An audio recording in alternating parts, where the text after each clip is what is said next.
हे निर्मल देव तुम्हें प्रणाम, हे ज्ञान दीप आगम प्रणाम, हे शांति त्याग के मूर्तिमान, शिव पथ पंथी गुरुवर प्रणाम। बाबू जुगल किशोर जी युगल, अभी कुछ वर्ष पूर्व ही उनका स्वर्गवास हुआ और ये उनका जन्म शताब्दी वर्ष है। अभी पिछले दिनों 3 दिन का एक विशाल उत्सव कोटा नगरी में बाबू जुगल किशोर जी युगल की जन्म शताब्दी वर्ष के उपलक्ष्य में हुआ। मेरा भी मन हुआ कि उस कार्यक्रम में शासकीय बाधाओं के चलते मैं प्रत्यक्ष उपस्थित तो नहीं हो पाया, लेकिन मन हुआ उनकी कुछ कविताओं पर बात की जाए। बाबू जुगल किशोर जी युगल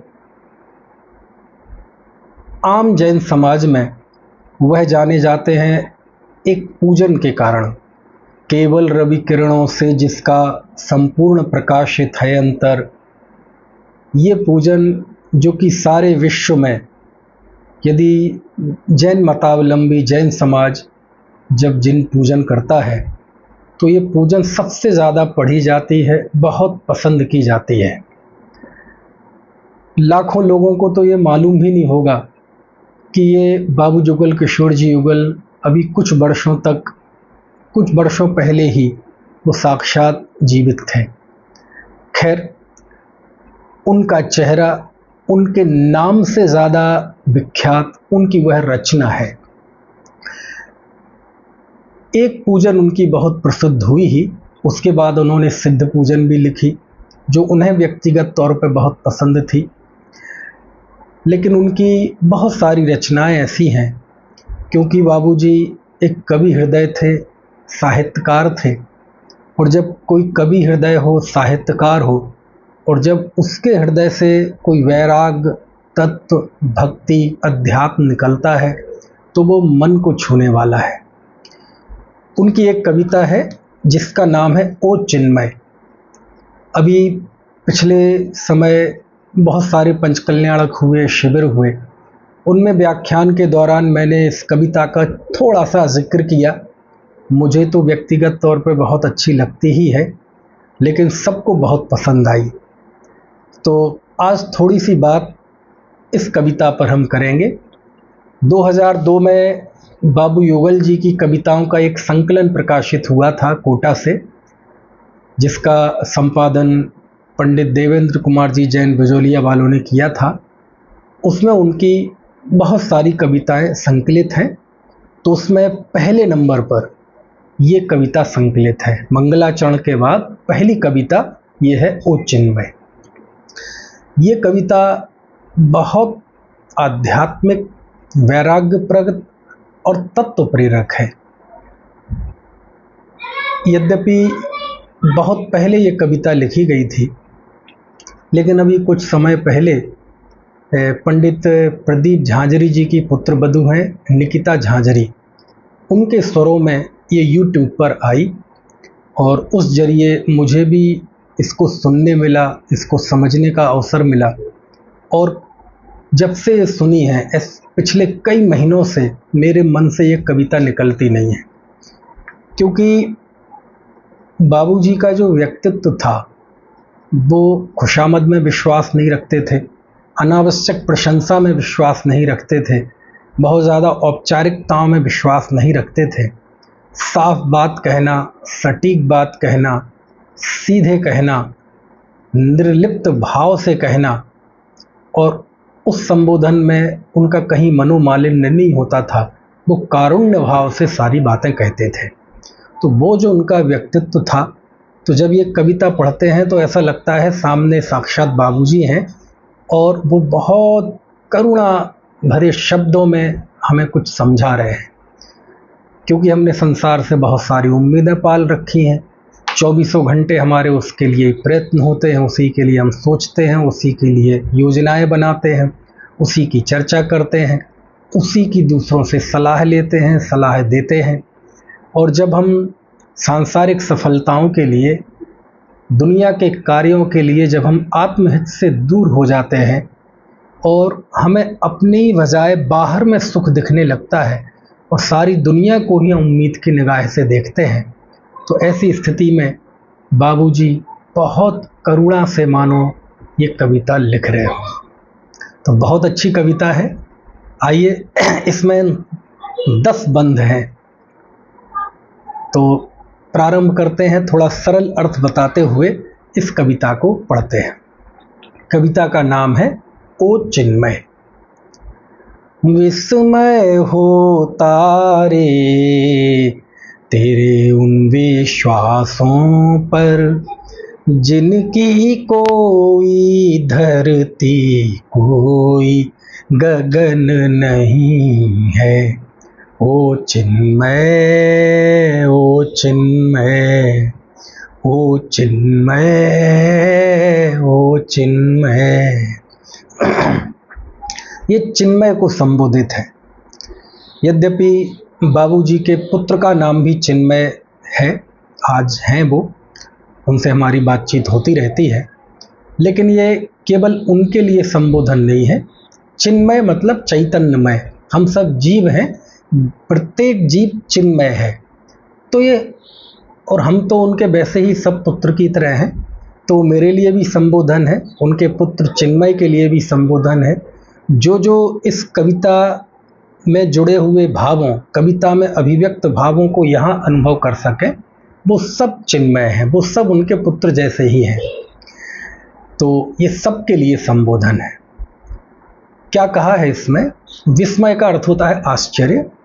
बाबूजी कह रहे हैं, मुझे तुम्हारे उन विश्वासों पर आश्चर्य होता है, अचरज होता है, ताज्जुब होता है उन विश्वासों पर जिन विश्वासों की ना तो कोई धरती है और ना कोई गगन है।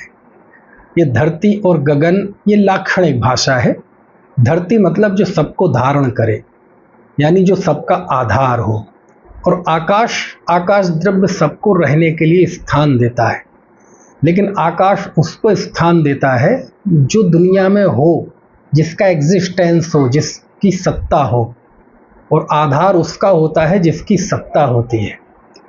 तो यहाँ बाबूजी कह रहे हैं कि अज्ञानी मिथ्या दृष्टि की वो मान्यताएं, वो झूठी कल्पनाएं, वो भ्रमपूर्ण धारणाएं, है ना, उन सारी भ्रमपूर्ण धारणाओं पे हमें आश्चर्य होता है, जिन धारणाओं की कोई धरती कोई आकाश नहीं है, यानी बिल्कुल निराधार हैं, बिल्कुल झूठी हैं, असत हैं, ऐसी कल्पनाएं, है ना।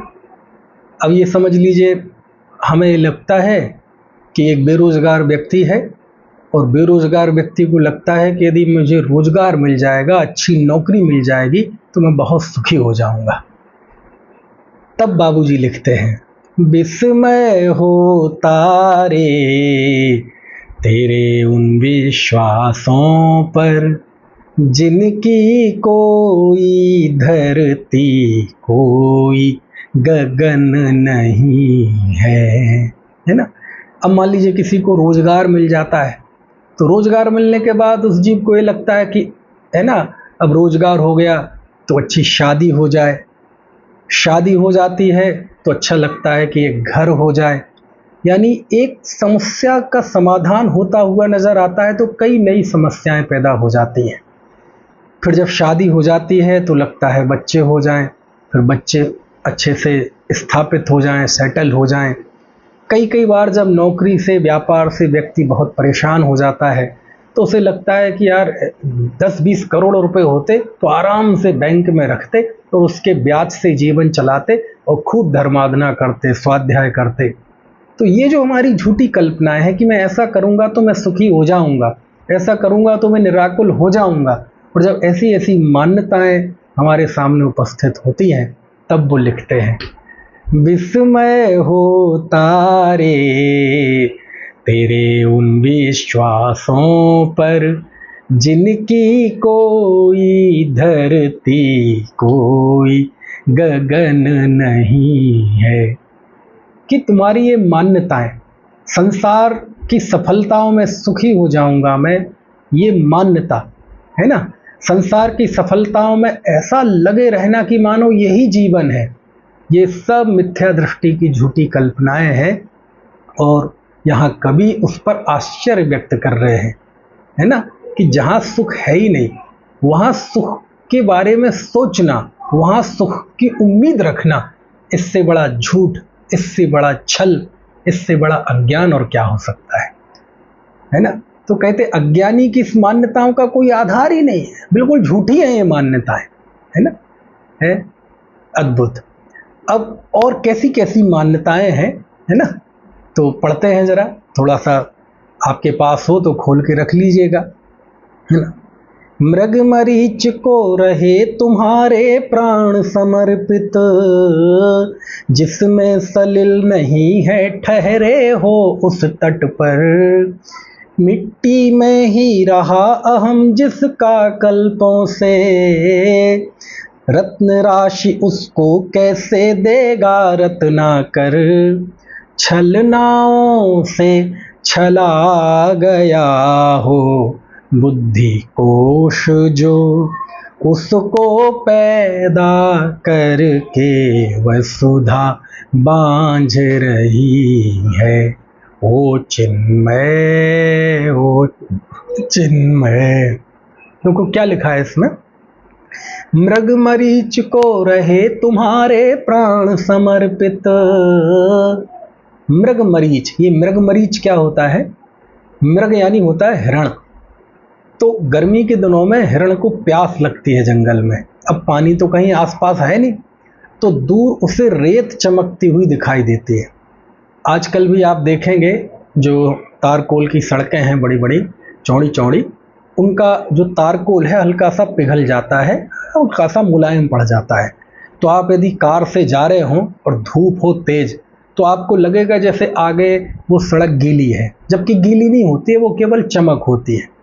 ऐसे ही रेत चमकती है धूप से, तो उस मृग को, उस हिरण को ये भ्रम हो जाता है कि वहाँ पर पानी है, वहाँ पर मेरी प्यास बुझेगी। गला तो सूख रहा है उसका, प्राण तो बिल्कुल गले में अटके हुए हैं, प्यास से बहुत आकुलित हो रहा है, तो वह उस ओर दौड़ लगाता है, क्योंकि जितनी तीव्र पीड़ा होती है, तेज दर्द होता है प्यास का, उतना ही तेज वो भागता है। अब वहाँ तो सोचता है कि पानी मिल जाएगा, लेकिन जितना भागता है वो पानी दूर पहुँचता जाता है, उस पानी तक पहुँच ही नहीं पाता, क्योंकि पानी हो तो मिले ना, क्योंकि यहाँ पहुँचता है तो वो चमक और आगे पहुँच जाती है। तो ऐसे ऐसे करते वह पानी के भ्रम में भटकता रहता है और अंततः प्यास से उसकी जान चली जाती है। इसको ही कहते हैं मृग मरीच। तो यहाँ लिखा, मृग मरीच को रहे तुम्हारे प्राण समर्पित। क्या मतलब हुआ कि हमारी 24 घंटे की ऊर्जा हमने जान किन चीज़ों पर छिड़क रखी है कि हम सोचते हैं कि ये पैसा मिल जाएगा तो मैं सुखी हो जाऊंगा, अच्छी पत्नी या अच्छा पति मिल जाएगा तो मैं सुखी हो जाऊंगा, अच्छा व्यापार मिल जाएगा तो मैं सुखी हो जाऊंगा, लोक में यश हो जाएगा तो मैं सुखी हो जाऊंगा। ये कहते हैं ये सब मृग मरीच है ना। क्यों? ये तो कभी कभार होता है कि एकाध इच्छा पूरी हो जाए तो उस विषय संबंधी थोड़ी सी आकुलता हमें कम हो जाती है, लेकिन 10 नई आकुलताएं खड़ी हो जाती हैं। वो तो ऐसा ही है लौकिक सफलता कि एक हाथ में, एक कंधे पर हमने वजन रख रखा था, ये कंधा तकलीफ देने लगा तो हमने कंधा बदलकर दूसरे कंधे पर सामान रख दिया, तो कुछ देर के लिए हमें ऐसा लगता है कि अब बहुत बढ़िया है, थोड़ा अच्छा लगता है, लेकिन कुछ नहीं है, अरे वजन तो अभी भी है। तो संसार में सुख की खोज करना, इसका नाम है मृग मरीच, है ना। और ज्यों ज्यों हम संसार के करीब चलते जाते हैं सुख हमसे दूर चला जाता है ना। तो उसी को कहा है, मृग मरीच को रहे तुम्हारे प्राण समर्पित, जिसमें सलिल नहीं है ठहरे हो उस तट पर। दूसरा दिया, दूसरा रूपक, ऐसी नदी, उस नदी का वो किनारा, यानी ऐसे नदी के किनारे पर हम प्यास बुझाने के लिए ठहर गए हैं जहाँ पानी ही नहीं है। सलिल का अर्थ होता है पानी, है ना। यद्यपि सलिल का अर्थ पानी होता है, लेकिन पानी कौन सा है ना, पानी समुद्र का नहीं, हमारे जो घरों में आता है वो नहीं, नदी के पानी को बोलते हैं सलिल, है ना। इस सलिल शब्द एक सुनिश्चित अर्थ में है, जो नदी का पानी है वो है सलिल, समुद्र का नहीं, तालाब का नहीं, कुएं का नहीं, नल में आने वाला नहीं, बारिश का नहीं, जो नदी में बह रहा है वो पानी कहलाता है सलिल। तो जब व्यक्ति को प्यास लगती है तो वो नदी के किनारे जाता है, वहाँ रुकता है और पानी पीता है।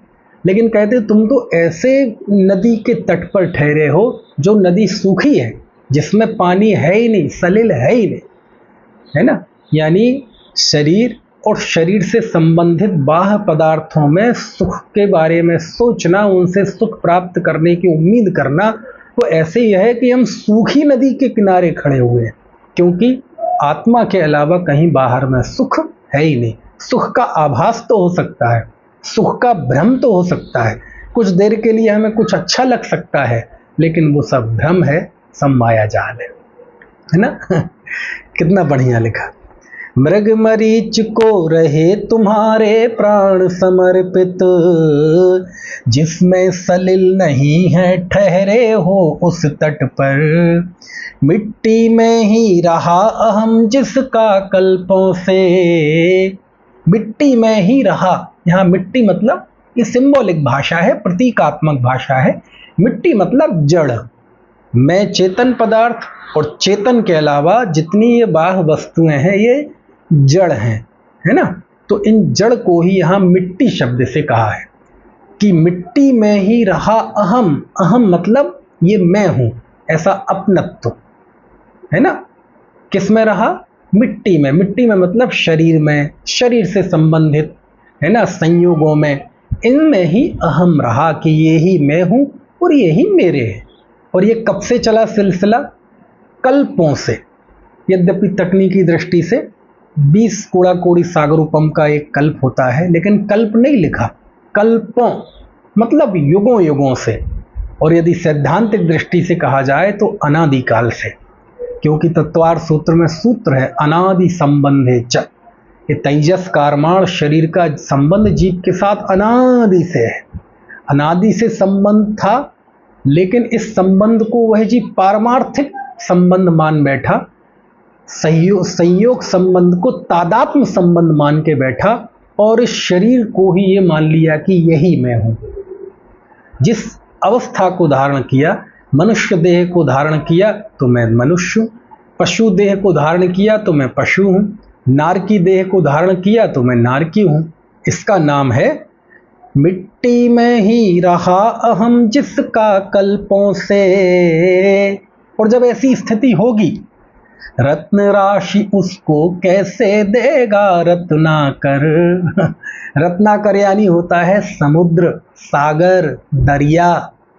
और उसको रत्नाकर क्यों कहते हैं? क्योंकि वो रत्न देता है। जब समुद्र में लहरें आती हैं तो लहरों के जरिए समुद्र में रहने वाले रत्नों को, और रत्नों के संख्या को ही कहते रत्न राशि, तो उन रत्नों को वह समुद्र के किनारे फेंक देता है, लहरों के साथ वो बाहर आ जाते हैं रत्न और हमें मिल जाते हैं। इसलिए समुद्र को कहते हैं रत्नाकर। और ये रत्नाकर यहाँ सिंबल है, प्रतीक है भगवान आत्मा का। ये जो हम शुद्धात्मा है ना, आत्मा, ये आत्मा, ये ज्ञायक भाव, ये ही रत्नाकर है, क्योंकि ये रत्नों का समुद्र है। हम जब रत्नत्रय की बात करते हैं तो सम्यक दर्शन, सम्यक ज्ञान, सम्यक चारित्र्य, 3 रत्नों की बात आती है। लेकिन ऐसे ये 3 रत्न नहीं है, ऐसे अनंत रत्नों का सागर यह भगवान आत्मा। उस भगवान आत्मा को कहा है यहाँ रत्नाकर, है ना, रत्नों का सागर। ये आत्मा ज्ञान का, ज्ञान, दर्शन, सुख, समता, शांति, है ना, ऐसे अनेक गुणों का सागर है। ऐसे भगवान आत्मा रूपी रत्नाकर, यदि इस भगवान आत्मा को भूलकर हम देह को अपना मानते हैं तो कहते हैं ऐसे जीव को यह रत्नाकर रत्न राशि कैसे दे सकता है? क्यों? क्योंकि ये तो चाहते ही नहीं है। जो चाहते ही नहीं है रत्न राशि और केवल जड़ पदार्थों में, शरीर आदि पर द्रव्यों में ही आत्मीयता कर रहा है, तो ऐसे व्यक्ति को यह भगवान आत्मा रत्न कैसे देगा?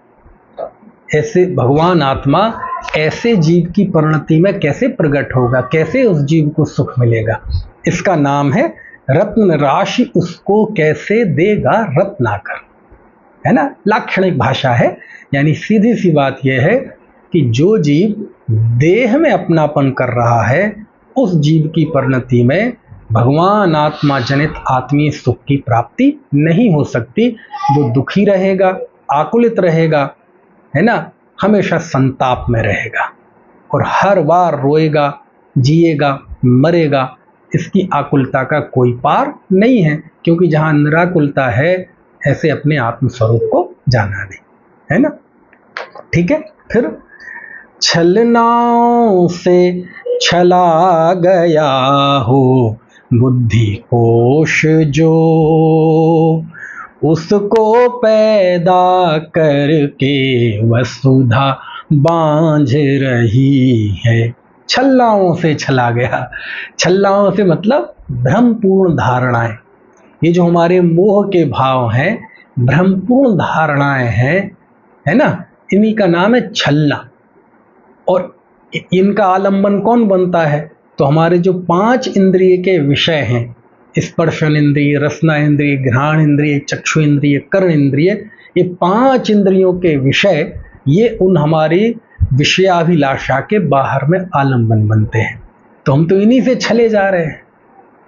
तो इन 5 इंद्रियों के विषयों में सुख पाने की मान्यता, इसके कारण से हमारा बुद्धि कोश छला जा रहा है। बुद्धि कोश मतलब बुद्धि और बुद्धि का भी समूह, यानी हमारी पूरी अक्ल, हमारी पूरी समझदारी। ये थोड़ा सा टेक्निकल शब्द भी है ना। बुद्धि कोश ये जैनेतर दर्शन में है, बुद्धि कोश, इंद्रिय कोश, आनंदमय कोश, ऐसे कई कोश है। तो यहाँ बुद्धि कोश से आशय है जो तुम्हारी बुद्धि संचित कर रखी है, हमने बहुत ज्ञान इकट्ठा कर रखा है, हम अपने आप को बहुत समझदार मानते हैं, 5 इंद्रियों से खूब हमने ज्ञान बाहर से ग्रहण किया है, बहुत कुछ पढ़ा है, लेकिन हमारा ये पूरा बुद्धि कोश, बुद्धि का खजाना, ये कैसे छला जा रहा है? 5 इंद्रियों की विषयाभिलाषा, 5 इंद्रियों में सुख बुद्धि, ये जो हमारी भ्रम धारणाएं हैं, गलत धारणाएं हैं, इनको कहा छलना। छलनाओं से छला गया बुद्धि कोश जो, उसको पैदा करके वसुधा बांझ रही है। ओहो, कितना अद्भुत प्रयोग है। यानी ऐसे मिथ्या दृष्टि अज्ञानी को पैदा करके ये धरती बांझ रही है। अब यहाँ विरोधाभास खड़ा हो गया, क्या कि यदि पैदा कर दिया तो बांझ कैसा?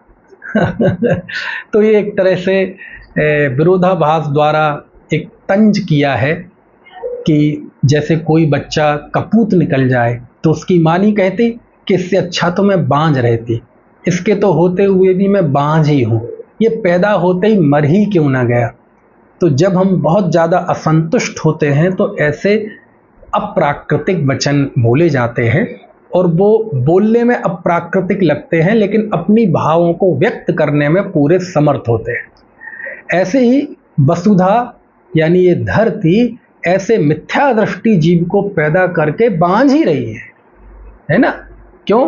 अरे कपूत पैदा किया है ना, जिसने स्वयं का भी नाश किया और इस वसुधा को भी, है ना, कलंकित ही किया। तो ऐसा होने से तो बोले ना होना अच्छा है ना, ऐसा बोले ऐसा पैदा होने से अच्छा तो मैं बांझ थी। तो जब सपूत कपूत निकल जाए, है ना, तो उसके प्रति असंतोष, उसे धिक्कारने के लिए ऐसी बातें कही जाती हैं। तो ऐसा ही यहाँ कहा जा रहा है कि ऐसा अज्ञानी मिथ्या दृष्टि जीव, इसको पैदा करके ये वसुधा, वसुधा मतलब धरती, बांझ रही है ना। इससे कोई लाभ नहीं हुआ इस सृष्टि को, इस संसार को, आने वाली संतति को। यदि अपना स्वरूप जानते, अपनी आत्माराधना करते, है ना, तो स्वयं सुखी होते और ये धरती भी उस पर फक्र करती। इस तरह से अलंकारिक भाषा में अज्ञानी की उस भ्रमपूर्ण धारणाओं, है ना, पर चोट की गई है। ठीक है, तो एक बार पढ़ लेते हैं पूरे छंद को। अर्थ आपको बता दिया है तो अब बेहतर समझ में आएगा। मृग मरीच को रहे तुम्हारे प्राण समर्पित, जिसमें सलिल नहीं है ठहरे हो उस तट पर। मिट्टी में ही रहा अहम जिसका कल्पों से, रत्न राशि उसको कैसे देगा रत्नाकर। छलनाओं से छला गया हो बुद्धि कोश जो, उसको पैदा करके वसुधा बांझ रही है। विस्मय होता रे तेरे उन विश्वासों पर, जिनकी कोई धरती कोई गगन नहीं है। ओ चिन्मय ओ चिन्मय। बहुत अच्छी कविता है। आप YouTube पर जाएंगे तो आप ओ चिन्मय डाल दें तो वो आ जाएगी कविता। बहुत अच्छी गाई है। जितनी बढ़िया कविता है उतनी अच्छी निकिता जी ने इसे गाया भी है। बहुत अच्छी लगती है। मैंने तो जो ये आती ना रिंगटोन भी इसी कविता की बना रखी है। तो पूरी कविता तो हो नहीं सकती रिंगटोन में, तो केवल ऊपर की 2 पंक्ति जो इस गीत का हम मुखड़ा जिसे कह सकते हैं, विस्मय होता रे, तो मैंने वो रिंगटोन बना रखी है। और कोई भी फ़ोन मुझे लगाएगा तो वो पंक्ति मुझे सुनने में मिल जाती है। तो कई बार भी कोई फ़ोन आता है तो मैं उठाता नहीं हूँ कि पहले वो पूरी दोनों पंक्ति हो जाने दो, उसके बाद फ़ोन उठाऊँगा। देखो दूसरा स्ट्रेंजा, 10 स्ट्रेंजा हैं इसमें, तो देखते हैं आज कितने हो पाते हैं। तुमने उगता सूरज रोजाना देखा है, वह यौवन भी देखा जिसको झांक न पाए। किंतु सांध की अंतिम श्वासों में सच बोलो, तुम सूरज का चेहरा तक पहचान न पाए। जीवन का अवलंब बनाया उनको तुमने, जिनका अपना ही कोई अवलंब नहीं है।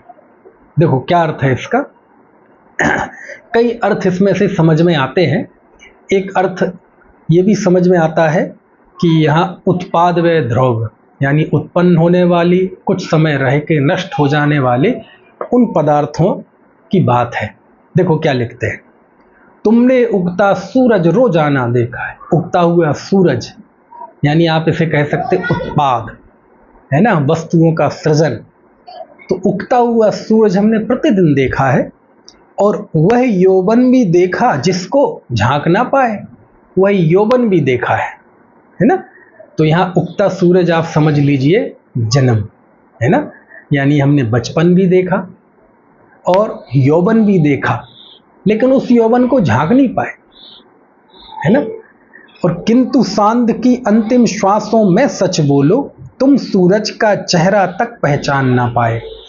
तो मुझे जो अर्थ समझ में आता है, पहली पंक्ति में तो सूरज उगता हुआ देखा है, मतलब है ना ये सृजन, कोई भी संयोग जब उत्पन्न होता है वो।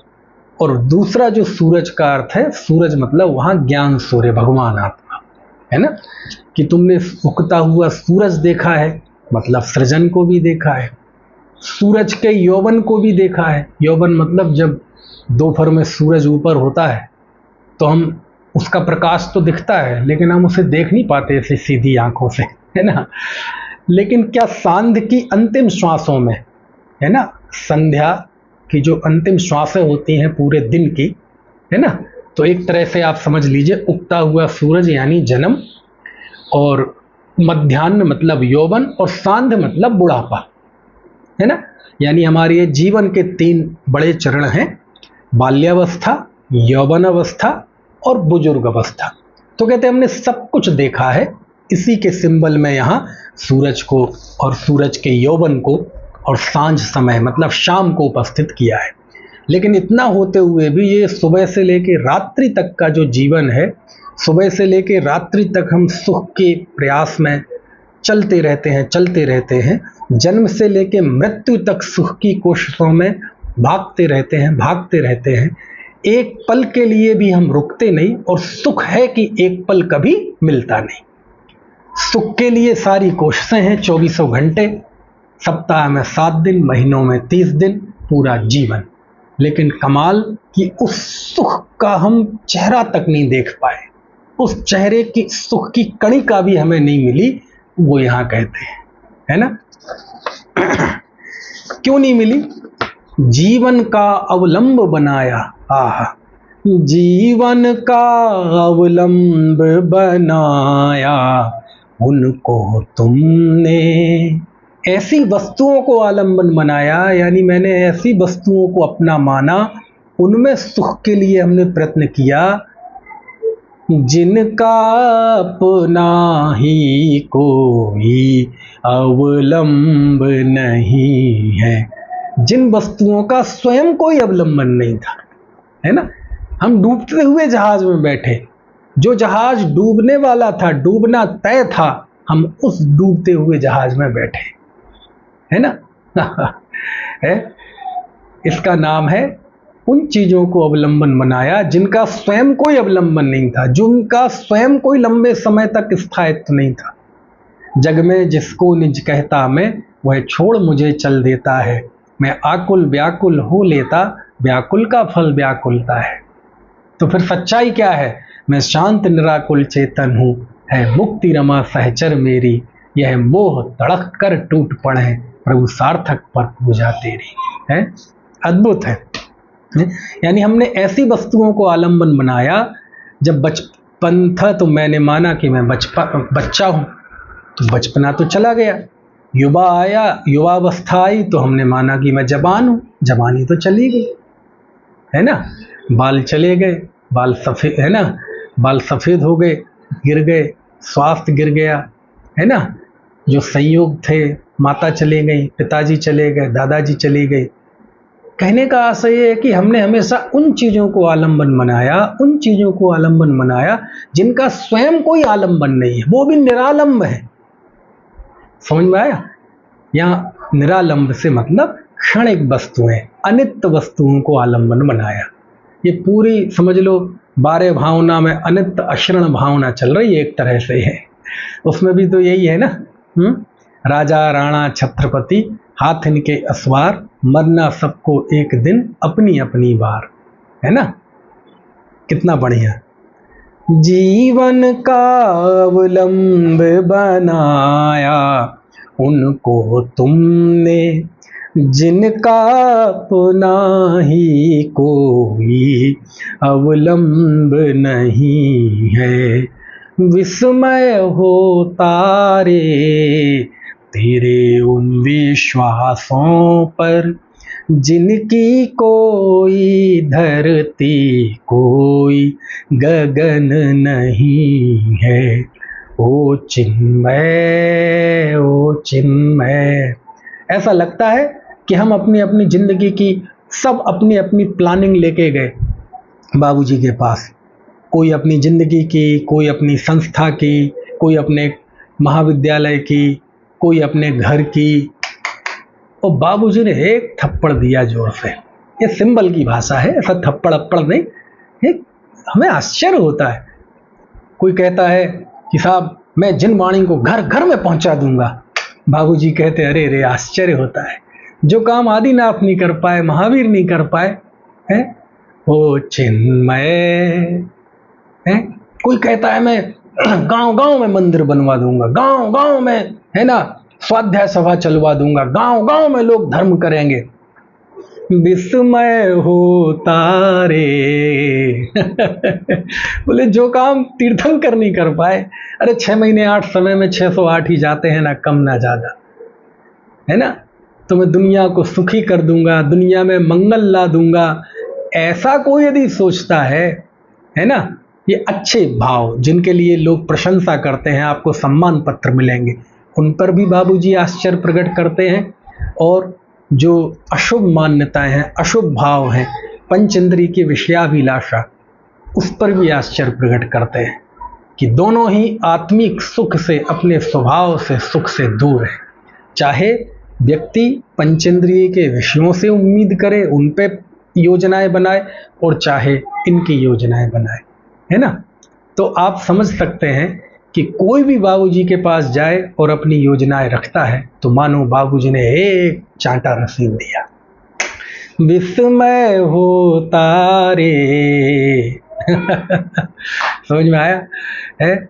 मैं बाबूजी के पास गया मतलब कल्पना है ये कि बाबूजी लोग जिनवाणी नहीं पढ़ रहे हैं, पढ़ने की आदतें चली जा रही हैं, हम तो चाहते हैं सब लोग जिनवाणी पढ़ें, मूल शास्त्र पढ़ें, सबके हाथों में मैं शास्त्र देखना चाहता हूँ।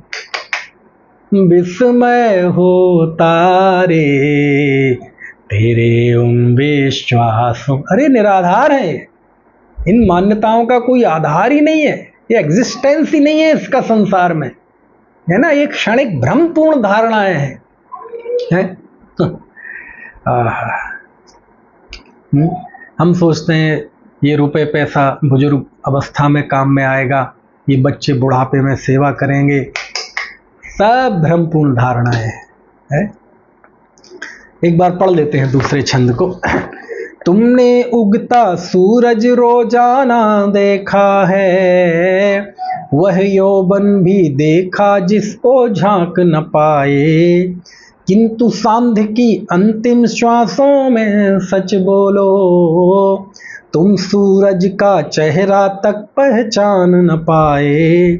जीवन का अवलंब बनाया उनको तुमने, जिनका अपना ही कोई अवलंब नहीं है? कोई 20 साल की बहन हो और 85 साल के बुजुर्ग जिसके दांत टूट गए हैं, बिल्कुल मृत्यु शैया पर लेटा है, उससे जाके शादी कर ले और कल के दिन वो विधवा हो जाए तो शिकायत कर सकती, अरे तुमने वैधव्य ही चुना था, तुम्हारी शादी नहीं थी, वो वैधव्य था, तुमने ये वैधव्य खुद चुना है। जीवन का अवलंब बनाया उनको तुमने, जिनका अपना ही कोई अवलंब नहीं है। ओ चिन्मय, ओ चिन्मय। तीसरा स्ट्रेंजर। संपाओं की तप्त परिधि में खूब तपे हो और खपे हो इंद्र भवन की मधुशाला में, कृतदास तुम सदा रहे हो रूपावली के, तुम्हें सुहाई सदा विषय की विष कन्याएं। अरे रूप के लोलुप इतना समझ न पाए, इस बस्ती में तेरा कोई रूप नहीं है। ओ चिन्मय, ओ चिन्मय।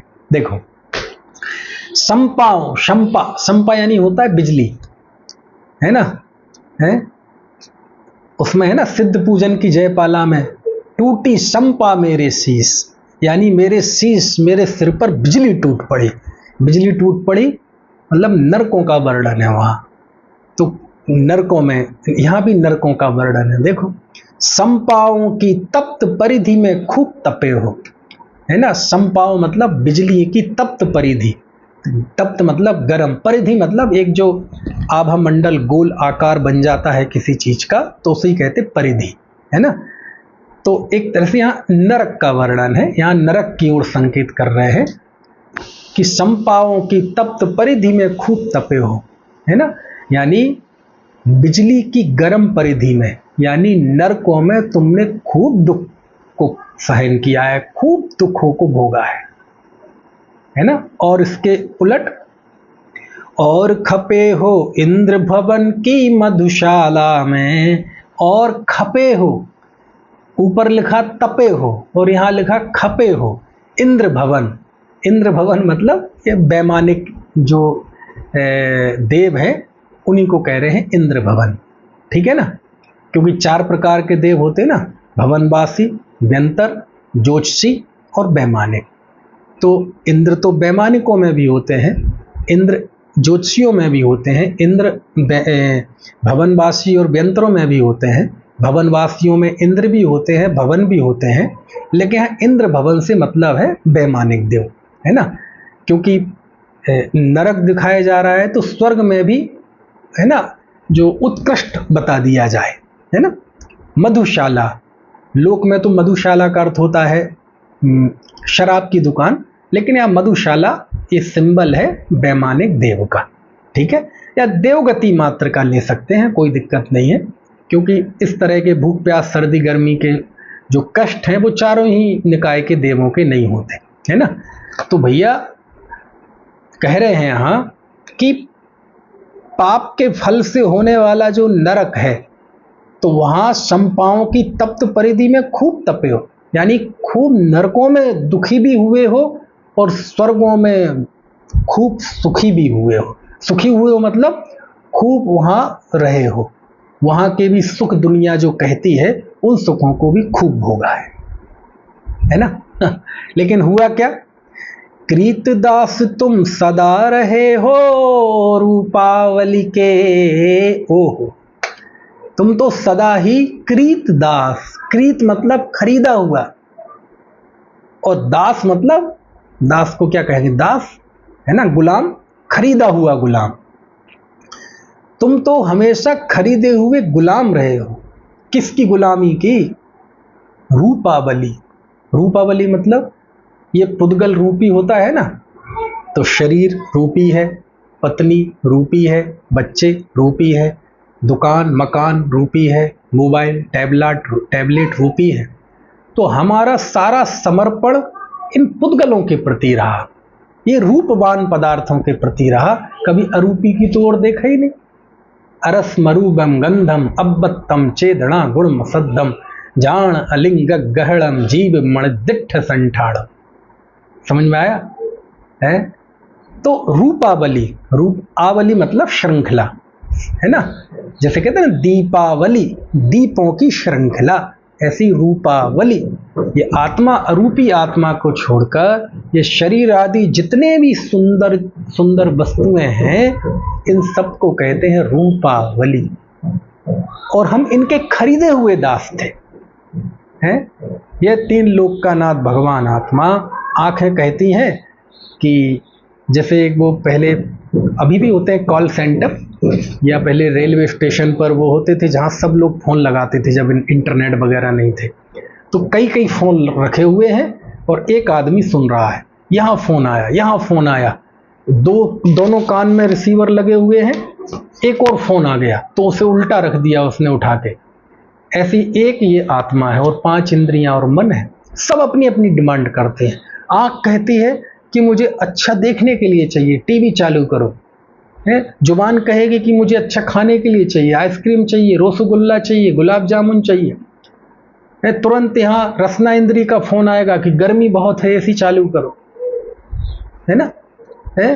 कर्ण इंद्रिय का फोन आएगा, थोड़ा संगीत चलाओ।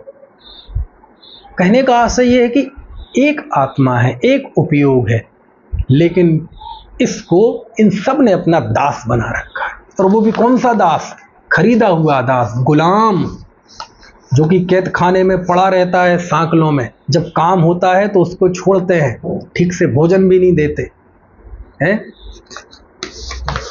और कैसे कैसे होते हैं गुलाम, ऐसे ऐसे गुलाम होते हैं कि उनको खरीद लिया जाता है, वो अपनी मर्जी से हिल भी नहीं सकते, है ना। और होते हट्टे कट्टे हैं, हट्टे कट्टे होते हैं, है ना, ताकतवर भी होते हैं, कमजोर भी होते हैं, लेकिन ताकतवर, बड़े बड़े हट्टे कट्टे, लेकिन उसको किसने गुलाम बना रखा है ना। ऐसी कहते तुम रूपावलियों के गुलाम रहे हो, यानी इन रूपी पदार्थों की गुलामी की है 3 लोक के नाथ भगवान आत्मा ने। उसके लिए कहा कृतदास तुम सदा रहे हो रूपावली के, तुम्हें सुहाई सदा विषय की विष कन्याएं। तुम्हें तो सदा ही जहर की विष कन्याएं, विष मतलब जहर, और विष कन्याएं। पहले क्या होता था, एक विष कन्या एक वेपन था, हथियार था, यानी इस तरह की लड़कियां तैयार की जाती थी कि वो शरीर में जहरीली होती थी, उनको बचपन से इस तरह से ट्रेंड किया जाता था और उन जहरीली कन्याओं को जो अपना शत्रु है उसके देश में, उसके राज्य में भेज दिया जाता था, और वो गुपचुप तरीके से उसमें घुस जाती थी और वो वेश्यावृत्ति करती थी, और जो उनके जहाँ जहाँ जैसा जैसा जरूरी हो उनसे जाके वो संबंध बनाती थी, और वो सारा जहर उनके मंत्रियों में, सेनापतियों में, सिपाहियों में, उनमें फैला देती थी। तो वो राजा अपने राज्य में है, उसकी सेना अपने राज्य में है, वहाँ जाए बिना, कुछ ज़्यादा खर्च किए बिना विष कन्याओं के जरिए वो मतलब विष फैला देते थे शत्रु राज्य में, तो है ना। तो वो कहलाती थी विष कन्याएं। और स्वाभाविक है ऐसी कन्याएं जब ट्रेंड की जाती होंगी तो कुरूप कन्याएं तो ट्रेंड की नहीं जाती होंगी। तो सुंदर स्त्रियां, है ना, ऐसी स्त्रियां जिनको देखकर कमनीयता हो जिनमें, ऐसी लड़कियों को तैयार करके उनको जहरीला बना के उन्हें भेजा जाता था, तो वो कहलाती थी विष कन्याएं। तो वो जो सुंदरता दिखती थी, उसके कटाक्ष दिखते थे, है ना, प्रेम के लिए उसका आमंत्रण होता था, तो उस जीव को बेचारे को पता ही नहीं है कि ये प्रेम का आमंत्रण नहीं है, ये मृत्यु की दावत है, ये मौत है सामने खड़ी हुई। तो मौत वो सुंदर रूप में दिखती थी, तो वो कहलाती विष कन्याएं, है ना।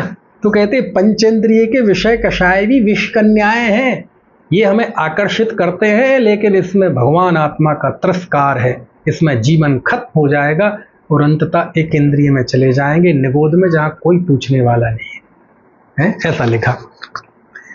कृतदास तुम सदा रहे हो रूपावली के, तुम्हें सुहाई सदा विषय की विष कन्याएं। अरे रूप के लोलुप इतना समझ न पाए, आए। अरे रूप के लोलुपी तुम इतना सा नहीं समझ पाए क्या, इस बस्ती में तेरा कोई रूप नहीं है।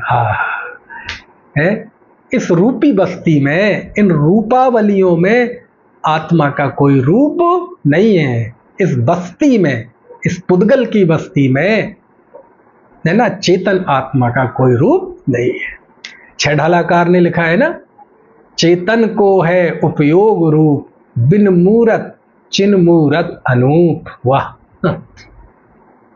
पुद्गल नभ धर्म अधर्म काल, इनते न्यारी है जीव चाल। वाह। चेतन अपनो रूप निहारो, नहीं गोरो नहीं कारो, चेतन अपनो रूप निहारो। वाह। देखो, इस बस्ती में तेरा कोई रूप नहीं है। पढ़ लेते हैं इस छंद को फिर से, अर्थ समझ में आ गया है। देखो, किसी छंद को जब सरल समझाया जाए ना, तो एक बार समझ लो, उसके बाद फिर केवल छंद का आनंद लो, क्योंकि छंद समझाया जाए तो उसका मजा नहीं आता, बस पढ़ते जाएं और समझते जाएं, तब है मजा। देखो क्या लिखा, संपाओं की तप्त परिधि में खूब तपे हो, और खपे हो इंद्र भवन की मधुशाला में। कृतदास तुम सदा रहे हो रूपावली के, तुम्हें सुहाई सदा विषय की विष कन्याएं। अरे रूप के लोलुप इतना समझ न पाए, इस बस्ती में तेरा कोई रूप नहीं है। विस्मय होता रे तेरे उन विश्वासों पर, जिनकी कोई धरती कोई गगन नहीं है। वो चिन्मय, वो चिन्मय। चौथा बंध देखते हैं। अभी तो स्वर्ग और नरक की बात थी, अब स्वर्ग व नरक जिन भावों से जाते हैं, पुण्य पाप के भाव, शुभ अशुभ भाव, जीव के भाव, उन भावों की बात देखो इसमें की है। अरे पाप की मदमाती काली रातों में तुम बेहोश रहे मद पी पी कर जहरीले, और पुण्य के मधुर दास्य की धवल निशा में तूने अपना रूप निहारा ओ गर्वीले। गर्म और ठंडी श्वासें ये पाप पुण्य की, अरे मृत्यु की अगवानी है, अमन नहीं है ओ चिन्मय ओ चिन्मय। अरे पाप की मदमाती काली रातों में, है ना, पाप को कहा काली रात, और काली रात भी वो कौन सी काली रात? मदमाती। मदमाती, मद मतलब नशा, नशा वाली रात है, क्योंकि जब पाप का नशा व्यक्ति पर छाता है तो उसे कुछ समझ में नहीं आता, है ना। तो 5 इंद्रियों के विषयाभिलाषा, 5 इंद्रियों की इच्छा, है ना, वो यहाँ पाप की काली रातें हैं। और तुम बेहोश रहे मद पी पी कर जहरीले, है ना, और जहरीले मद को पी पी कर बेहोश रहे, है ना। 5 इंद्रियों के विषयों की अभिलाषा करते करते मदहोश रहे, भगवान आत्मा का तो ख्याल रहा ही नहीं, है ना। और उन 5 इंद्रिय के विषयों में, पापों में ही बेचैन पड़े रहे। और दूसरी तरफ, और पुण्य के मधुर दास्य की धवल निशा में, और पुण्य के मधुर, मधुर मतलब मीठे, मीठी दास्ता की धवल निशा में, है ना। पाप की रात को कहा काली रात, कृष्ण पक्ष, और पुण्य के लिए कहा शुक्ल पक्ष, धवल निशा। एक है अमावस्या, पाप मतलब अमावस्या की रात्रि, और पुण्य मतलब पूर्णिमा की रात्रि, हैं दोनों रात, दिन दोनों नहीं है, लेकिन एक को कहा अंधेरा और एक को कहा उजेला, है ना। लेकिन ये दोनों ही उजेले नहीं है वास्तव में, दिन तो दोनों ही नहीं है। तो चाहे पाप भाव हो चाहे पुण्य भाव है, दोनों ही आत्मा का रूप नहीं है। लेकिन इस गर्वीले ने, इस अहंकारी, गर्वीले मतलब अहंकारी ने इसमें अपना रूप निहारा, है ना। किसमें? या तो पाप में या पुण्य में, है। फिर देखो, गर्म और ठंडी श्वासें ये पाप पुण्य की। पाप की कौन सी श्वासें? गर्म, और पुण्य की श्वासें कौन सी हैं? ठंडी। ये दोनों ही श्वासें, अरे मृत्यु की अगवानी है, अमन नहीं है। अमन मतलब शांति नहीं है। अरे पाप हो तो नरक में जाएगा, पुण्य हो तो देवगति में जाएगा, और आत्मज्ञान नहीं होगा तो दोनों ही निगोद में जाएंगे, और वहां अनंती मीच, सिद्ध पूजन में शब्द है ना, है, अनंत काल तक ये जन्म मरण का चक्र चलता रहेगा। तो कहते हैं पाप पुण्य की जो ठंडी गर्म श्वासें हैं, ये कोई शांति की नहीं है, ये आनंद की चीज नहीं है, ये मृत्यु की अगवानी है। मृत्यु की अगवानी है यानी मृत्यु हमें आमंत्रित कर रही है, मृत्यु हमें अपनी तरफ खींच रही है, आओ आओ आओ आओ आओ आओ, बर्बाद करने के लिए, तहस नहस करने के लिए। पाप और पुण्य दोनों भाव जीव को तहस नहस कर देते हैं, क्योंकि आखिरकार दोनों मिलकर ही जीव को इस संसार में ले जाते हैं, है ना। वह संसार जो स्वयं मरणशील है, समझ में आया? इसके लिए कहा कि अरे मृत्यु की अगवानी है, अमन नहीं है। अमन मतलब शांति, सुख, है ना, कि इन पाप और पुण्य के भाव में, इनके फल में शांति नहीं है। ये पाप और पुण्य के भाव दोनों ही आकुलतामय है, और दोनों का ही फल आकुलता है, दोनों में ही शांति नहीं है। इस तरह पाप और पुण्य के फल रूप मनुष्य और देवगति की बात तीसरे बंध में की थी। इसमें उन पाप और पुण्य भाव की बात है कि ये दोनों ही हम मृत्यु की अगवानी है ना। इसमें अमरता, इसमें आनंद, इसमें शांति नहीं है। ठीक है, एक बार इस छंद को पढ़ लेते हैं। 4 छंद हो गए हैं, बाकी की छंदों की चर्चा हम कल करेंगे। इस छंद को पढ़ लेते हैं, है ना। अरे पाप की मदमाती काली रातों में तुम बेहोश रहे मद पी पी कर जहरीले, और पुण्य के मधुर दास्य की धवल निशा में तूने अपना रूप निहारा ओ गर्वीले। गर्म और ठंडी श्वासें ये पाप पुण्य की, अरे मृत्यु की अगवानी है, अमन नहीं है। विस्मय होता रे तेरे उन विश्वासों पर, जिनकी कोई धरती कोई गगन नहीं है। ओ चिन्मय, ओ चिन्मय, ओ चिन्मय, ओ चिन्मय। इस तरह से 10 बंधों में से आज 4 बंध हुए, 4 स्ट्रेंजा हुए, बाकी हम कल पढ़ेंगे।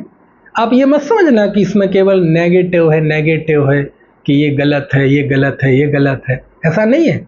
अभी आखिरी के छंदों में अब है क्या वास्तव में, ये तो हमारी अज्ञानता हो गई, लेकिन अब मार्ग क्या है, सन्मार्ग क्या है, सुखी होने का उपाय क्या है, तो उसका बहुत मार्मिक वर्णन आखिरी के छंदों में आया है ना।